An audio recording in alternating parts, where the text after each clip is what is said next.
What is up, my fellow gamers? In today's video, we're going over some tips to level up fast. Like and sub for more amazing gaming content. Side note, this might be my last video, maybe one more. We do got One Punch Man World coming out in a couple days, so definitely going to be covering that. Excited for that game. So we'll be making the transition from this to One Punch Man. Probably something that is a bit confusing, a little bit of a grindiness to it. I particularly don't like what they did with this, the whole grow board thing for leveling up our characters. So we naturally can level up our characters two different ways. You can go ahead and get XP every time you do a battle, and you can also go ahead and go to training and then just level up and use some of these candies that are shown to get some instant XP. Now the grow board though, right here, the board, we have two different boards. We have the grow board and the EX board. We're going to be talking more about the grow board in this video. We've got a bunch of different things that we can do, and we're going to need these specific materials right here.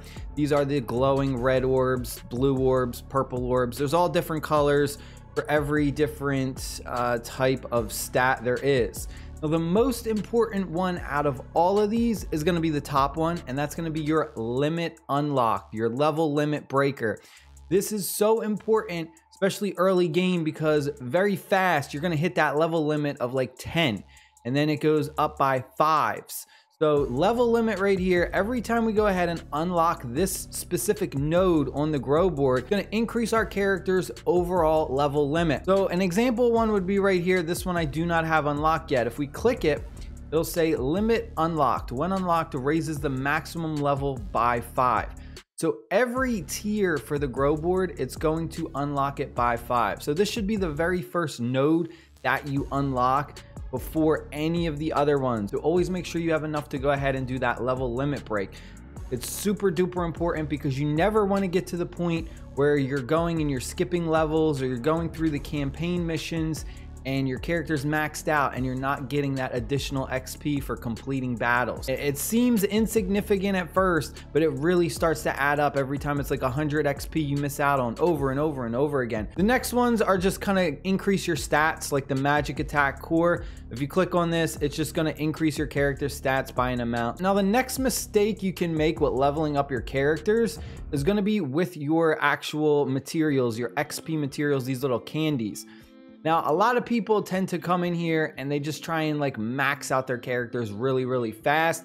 And I think that's a huge problem, because you always want to keep a nice gap between your character's overall level and their maximum level. And that is because when you're going ahead and you're doing skips through different missions to go ahead and grind other materials, like I said, you get XP every time you complete a battle. And if you level up your characters too fast with these candies, then again, that's another way that you can kind of reach the maximum level too fast. Sometimes you'll get to a certain point where it'll say you need to complete a certain chapter level through the campaign before you can even go to the next grow board tier. I had that happen to me early on, so just be mindful of that. If you do advance your grow board fairly fast, you will get to a point where it won't let you go to the next tier. It'll say, oh, you need to progress further through the campaign.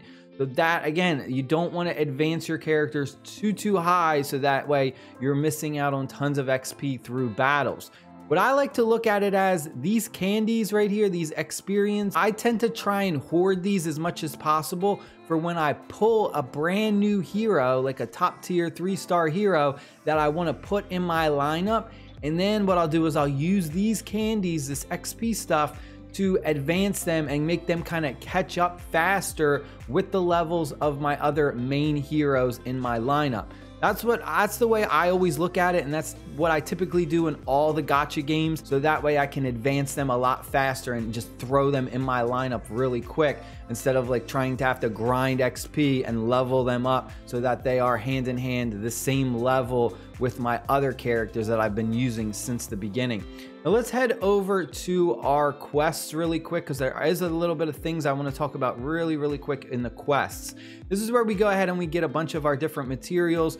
We go to training quests, and we have our XP power-up dues for our memory cards, our coal, this is basically our gold. We have our orbs, and then we have our pieces. Now if we head on over to orbs, this is our glowing orbs that we're going to need for our grow board.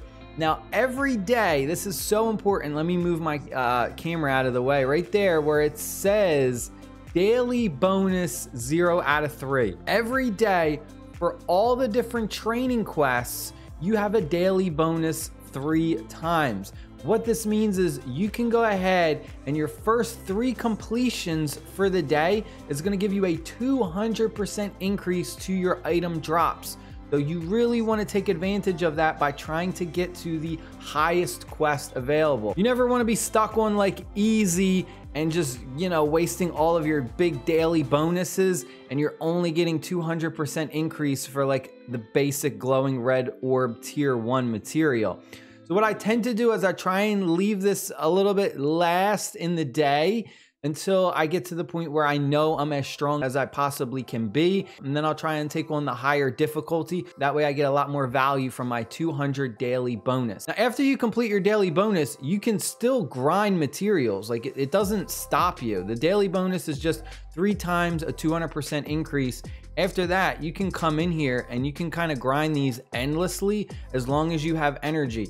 We'll go ahead and let me just do some skips really quick. We'll do like 3 skips right now and you'll see that through this, we get a lot of XP. Like I said, through completing battles. Look at all this extra XP. We got 150 XP just for completing additional battles. So never max out your characters with those XP potions. You just, you want to do it slowly, gradually leveling up.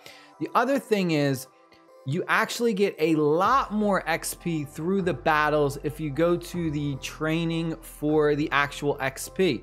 So if we head on over to the XP training quests, now this one's going to give us the materials, it's going to give us the experience candy, but you're also going to notice that when you complete battles in this specific training quest, you get a ridiculous amount of battle experience. You get way more battle experience from completing the battles. So let's go, we'll do 3 again, for example, and you just look at the difference from this compared to the glowing orbs that we did. I mean, look at this. We got 1,500 experience points for completing just 3 battles. If you need to level up your characters, do it this way and save your candies for those brand new characters that you go ahead and you pull. That way you can level them up really fast. That is it. I hope you guys and girls enjoyed this video. Hopefully this gives you a little bit of some better understanding how the grow board works, along with leveling up your characters to do it as efficient as possible. Stay happy, stay safe. I'll see y'all later. Peace.